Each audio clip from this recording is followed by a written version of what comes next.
साथियों, जय भीम, नमो बुद्धाय। साथियों, भारत देश में समस्या एक, संगठन अनेक, ऐसी व्यवस्था चल रही है। आखिर ऐसा क्यों? खास करके जो बहुसंख्यक समाज है, जिसको हम 50% की आबादी कहते हैं, उनके सामाजिक संगठन इस देश में बहुत हैं, लेकिन राष्ट्रीय पार्टी सिर्फ एक है।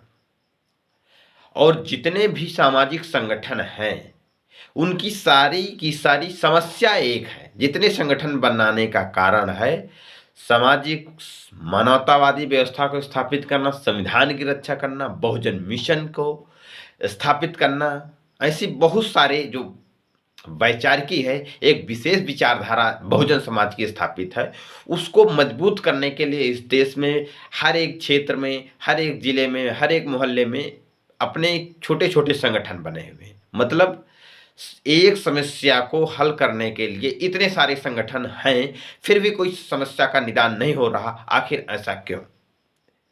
क्यों? कहीं ना कहीं यह समझा जा सकता है कि हमारे लोगों की भी व्यक्तिगत महत्वाकांक्षा कहीं ना कहीं यहाँ पर जुड़ी हुई है। क्योंकि इस देश को जिस प्रकार से डॉक्टर बाबा साहब भीमराव अंबेडकर ने संविधान बना करके मजबूत किया और एक दबे कुचले लोगों को अवसर की समानता दी और ये इस देश की व्यवस्था में जोड़ने के लिए, लेकिन उनकी मृत्यु के बाद जो उन्होंने बहुत सारी किताबों को लिखा, अपने विचारधारा को किताबों में लिखा, उसको सृजित करने का काम मान्यवर कांशीराम साहब ने किया और वो वामसेफ संगठन के द्वारा निर्माण किया। लेकिन आज जितना इस देश में विचारधारा है, वह कहीं ना कहीं मान्यवर कांशीराम जी के द्वारा जो निर्माण किए गए वामसेफ है, वामसेफ की वजह से इस देश में बहुत बड़ी वैचारिकी तैयार हो गई है। लेकिन देखा यह जाता है कि इतना ज्यादा समाज जागरूक होने के बावजूद विखंडित क्यों है? अपनी अपनी अलग अलग लड़ाई क्यों लड़ रहे हैं?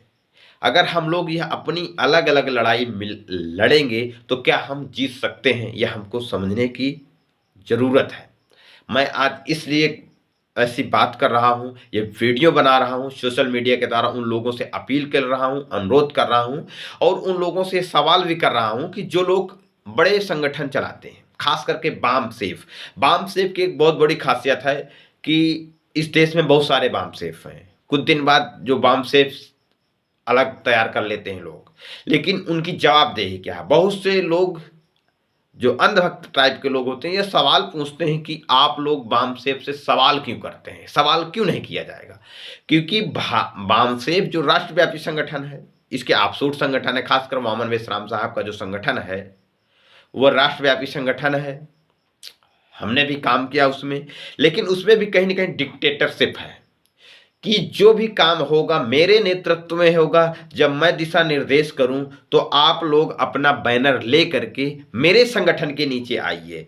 लेकिन कहीं इनके लोग या जब कोई समस्या, सामाजिक समस्या पैदा हो, क्योंकि यह संगठन है, सामाजिक समस्या का निराकरण के लिए संगठन है, तो वह बहुजन विचारधारा के किसी व्यक्ति के लिए भी जो समस्या पैदा हो, उत्पन्न हो, उसके साथ खड़े होने के लिए है। लेकिन वर्तमान समय में जो वामन विश्राम का संगठन है, उसमें यह देखा जाता है कि कब आंदोलन करना है, किसके समर्थन में करना है, किसके समर्थन में नहीं करना है, वह डिसाइड करते हैं। ईवीएम का विरोध सार्वजनिक विरोध है, सारे लोग उनके साथ इसमें रहते हैं, लेकिन किस व्यक्ति का विरोध समर्थन करना है वो खुद डिसाइड करते हैं। मैं आज इसलिए ये वीडियो बना रहा हूं, मैंने कुछ दिन इसमें काम किया। एक दिन उत्तर प्रदेश सरकार में एक अमर सिंह पटेल सचिव थे, उनको लेकर के कुछ उनके साथ निलंबित कर दिया गया था, उनके समर्थन में ज्ञापन दिया गया था, हम लोग उत्तर प्रदेश में दिए था। लेकिन उसके बाद व्यक्तिगत मामले बहुत सारे आए, हमारे बहुजन विचारधारा के लोगों के साथ समस्याएं आई, लेकिन वहां पर वामन विश्राम का वामसेफ संगठन कभी ज्ञापन देने का या विरोध प्रदर्शन करने का काम नहीं किया। उसके साथ जितने भी संगठन दूसरे वामसेफ हैं, वह कहीं ना कहीं नाम नाम के संगठन हैं, वह फंडिंग करते हैं, किस लिए कैडर चलाते हैं, किस लिए अधिवेशन करते हैं, मुझे आज तक नहीं समझ में आता है। लेकिन वामन विश्राम कैडर और अधिवेशन करते हैं तो वो अपने जन आंदोलन करते हैं, लेकिन उनके भी जन आंदोलनों का मुझे आज तक मतलब समझ में नहीं आया। मैंने उस संगठन में काम किया तो लोग यह बात कहते थे कि जो बहुजन विचारधारा की बात करेगा, वाम साहब उसकी बात करेगा। लेकिन 2022 का विधानसभा चुनाव आया, समाजवादी पार्टी से गठबंधन होने की स्थितियां थी, उद्देश्य था बहुजन समाज की पार्टी है, ये लीडरशिप बहुजन समाज के हाथ में, हम इसका समर्थन करेंगे, हम मिल करके बीजेपी को हराएंगे। लेकिन गठबंधन नहीं हुआ। ये एक बहुत बड़े रहस्यमय घटना हुई। उसके बाद बात खत्म हुई। फिर उसके बाद ये देखा जा रहा है कि दिल्ली विश्वविद्यालय के प्रोफेसर रतन लाल जी के साथ एक घटना घटती है, जहां बहुत सारे लोग उनके समर्थन में आते हैं, लेकिन वामन विश्राम का वामसेफ या उनके आपसूट संगठन जो हैं, आंदोलन करने वाले बहुजन क्रांति मोर्चा, भारत मुक्त मोर्चा, ऐसे संगठनों ने अपने स्तर से उनके समर्थन में कहीं नहीं खड़े हुए। उसके बाद फिर अभी तत्कालीन घटना आई, एक डॉक्टर लक्ष्मण यादव, डॉक्टर रितु सिंह जो दलित समाज से हैं, डॉक्टर लक्ष्मण यादव जो ओबीसी समाज से हैं, और इलाहाबाद विश्वविद्यालय के प्रोफेसर डॉक्टर विक्रम हरिजन हैं। उनसे भी मेरी बात हुई। उन्होंने कहा कि मैंने वामसेफ के सभी में मैंने उनका मंच साझा किया है, लेकिन उनके साथ फर्जी एफआईआर हुई डॉक्टर विक्रम के, लेकिन उनके लिए कभी कोई जन आंदोलन नहीं हुआ, कोई विरोध प्रदर्शन नहीं हुआ। डॉक्टर लक्ष्मण यादव और डॉक्टर रितु सिंह के समर्थन में ये राष्ट्र व्यापी जो संगठन चल रहे हैं, ये कभी खड़े होकर के उनकी आवाज नहीं उठाए कि हाँ इनके साथ गलत हुआ, क्योंकि बहुत सारे सामाजिक मुद्दों में आंदोलन करते रहते हैं। और जब हमारे समाज का उत्पीड़न होता है तो ऐसे संगठनों की जरूरत होती है, क्योंकि जो राष्ट्रव्यापी संगठन होता है उसका राष्ट्र के पूरे देश के सभी जिलों में उसका संगठन होता है, इसके द्वारा विरोध प्रदर्शन किया जाता है। इससे यह मालूम हो जाता है सरकार को कि नहीं, इसके साथ समर्थन में बहुत से लोग हैं। लेकिन डॉक्टर लक्ष्मण यादव के समर्थन में बहुत से लोग आए। जो गैर संगठन के लोगों ने अपने क्षेत्रीय संगठनों के द्वारा उनके समर्थन में अपने विरोध प्रदर्शन करते हुए ज्ञापन दिया। तो उन संगठनों से मेरा सवाल है जो इन लोगों को फंडिंग करते हैं, जो इनका प्रचार प्रसार करते हैं, कि क्या यह संगठन अपने हित के लिए बने हैं, ये समाज के हित के लिए बने हैं? यदि समाज हित के लिए बने हैं, राष्ट्र हित के लिए बने हैं, बहुजन समाज के हित के लिए बने हैं, तो यदि आपके दिशा निर्देश में यह आंदोलन करते हैं, आपके लोग साथ आते हैं, आपको लोग फंड करते हैं, मजबूत करते हैं, तो क्या सिर्फ यह संगठन आप अपने नियंत्रण में चला करके, अपनी लीडरशिप तैयार करके, अपने अनुसार समस्या का निराकरण करना चाहते हैं, या समाज के अपने वर्ग के हर एक व्यक्ति को ध्यान में रखते हुए उसके साथ सहयोग देने के लिए खड़े होते हैं? एक बार पुनः मैं एक बात याद दिलाना चाहूँगा। होली का त्यौहार था, डॉक्टर लक्ष्मण यादव ने एक अबीर लगाया, छोटा बच्चा लिए, सोशल मीडिया में आया, तो डॉक्टर लक्ष्मण यादव को बहुत लोगों ने ट्रोल किया कि यह कैसा व्यक्ति अम्बेडकरवादी है, कि बड़े बड़े मंचों में बड़ी बड़ी अम्बेडकरवादी बातें करते हैं, लेकिन यह तो होली मना रहे हैं। क्योंकि जो बहुजन मिशन के लोग हैं होली त्यौहार का विरोध करते हैं। मुझे भी आश्चर्य की बात हुई। तो जो लोग यह कहते हैं कि वामन विश्राम के साथ यदि आप काम नहीं करते तो सवाल क्यों करते हैं, तो उन लोगों से मैं इसलिए यह सवाल करता हूं कि जो लोग डॉक्टर लक्ष्मण यादव के साथ आज नहीं खड़े हैं, न कल उनके समर्थक थे, लेकिन होली के वक्त में उनके अबीर लगाने से उन पर प्रश्नवाचक चिन्ह लगाया, तो क्या तुम लोगों को उस समय अधिकार किसने दिया था? क्योंकि जो ये विचारधारा है, ये विशेष विचारधारा है, अभी हम जिस समाज में रहते हैं वो समाज के सभी लोगों तक इसकी समझ नहीं है, इसलिए कहीं ना कहीं हम लोग मजबूती से अपनी बात को नहीं रख सकते हैं।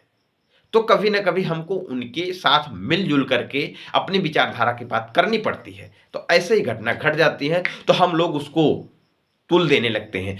तो इस वामसेव की क्या जवाबदेही है कि जैसे डॉक्टर लक्ष्मण यादव और विक्रम हरिजन, डॉक्टर रितु सिंह, इन लोगों के समर्थन में अभी तक नहीं खड़ी हुई, अभी तक कोई जन आंदोलन नहीं किया।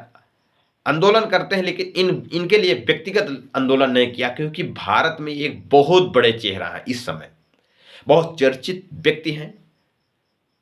इसलिए संगठन सदैव यही कहा कि हम विचारधारा के साथ हैं, हम व्यक्ति के साथ नहीं है। लेकिन कहीं ना कहीं वामन विश्राम के संगठन में व्यक्ति विशेष है, विचारधारा विशेष नहीं है। यदि विचारधारा विशेष हो तो अपने हर एक व्यक्ति उस व्यक्ति के साथ संगठन दिखाई दे जो उनकी भाषा बोलता है।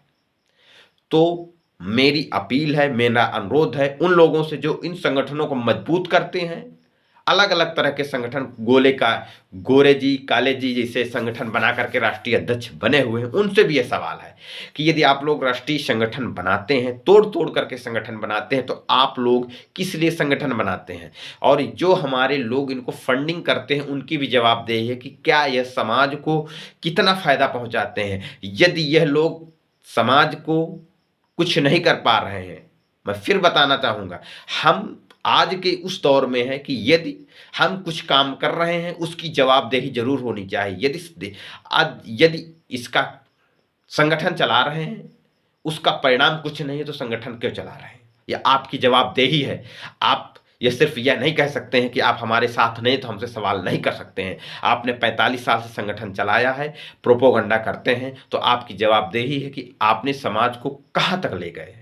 यह निश्चित है कि आपने विचारधारा मजबूत किया है, लेकिन आपने विचारधारा के साथ कहां तक कितना खड़ा होते हैं, क्योंकि आप विचारधारा से समाज बना दिया, समाज में माहौल बना दिया है। लेकिन जब उस विचारधारा का प्रचार प्रसार करने वाला आपका अपना साथी जब मुसीबत में फंसता है तो आपका संगठन उसके साथ नहीं है, इसका मतलब आप विचारधारा के साथ नहीं है, क्योंकि वह आपके साथ नहीं है। क्योंकि वामसेव की एक सोच है कि जो व्यक्ति हमारे साथ है, हमारे संगठन में, हम उसके साथ हैं। जो हमारे संगठन में नहीं है, हम उसके साथ नहीं हैं। इससे साबित होता है कि वामसेव भी विचारधारा के साथ नहीं है, यह व्यक्ति के साथ है। अगर इस प्रकार की जवाबदेही हम करने से डरते हैं और संगठन जवाबदेही देने से डरता है तो ऐसे संगठनों का कोई वजूद नहीं है। मैं समस्त देशवासियों से कहना चाहूँगा कि अपने जिले में अपने विचारधारा का संगठन मजबूत करें और सोशल मीडिया के द्वारा एक अपील करते हुए एक निश्चित समय में हम लोग एक जन आंदोलन कर सकते हैं, हम बिना किसी व्यक्ति विशेष को मसीहा मानते हुए। तो साथियों, मेरी अपील, मेरा अनुरोध कैसा लगा सोशल मीडिया के प्लेटफॉर्म में कमेंट बॉक्स में बताएं, और अपनी इस विचारधारा को, विचारधारा के लोगों को मजबूत करने के लिए, साथ सहयोग देने के लिए एक साथ खड़े रहें, बने रहें। जय भारत, जय संविधान, जय विज्ञान।